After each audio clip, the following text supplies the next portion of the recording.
রাতে ঢাকা খুব শান্ত, অন্তত ফেসবুকে তাই দেখি। বাস্তবে আজ একটু ঘুরবো, কোনো ডেস্টিনেশন নেই। রাতে ঢাকা মানে কম আলো, ঠান্ডা বাতাস, আর হঠাৎ হঠাৎ এমন রং যেন কেউ সারপ্রাইজ অ্যাটাক দিচ্ছে।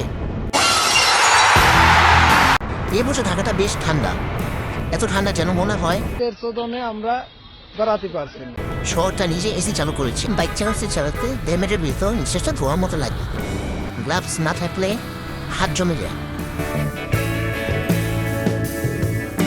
আগের বছর ঢাকায় জ্যাম ছিল, সেটাকে অস্বীকার করবে না, কিন্তু এবছর মনে হয় জ্যামটা সফটওয়্যার আপডেট পেয়েছে। রোড সেম, সিগন্যাল সেম, কিন্তু গাড়ি আনলিমিটেড সাপ্লাই। আগে জ্যামে দাঁড়িয়ে বিরক্ত হতাম, এখন দাঁড়িয়ে নিজের লাইফ চয়েসেস নিয়ে ভাবি।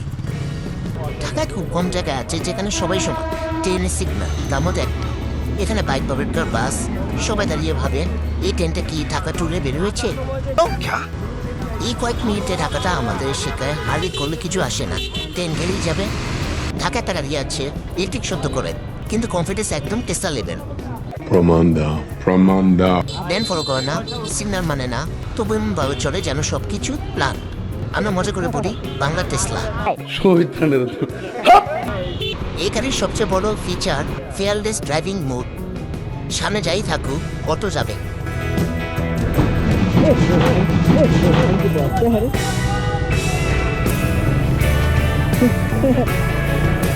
এই সবকিছুর মাঝেও মানুষ রাতে বাইক চালায়, আর মাঝে মধ্যে bike rider in wrong side.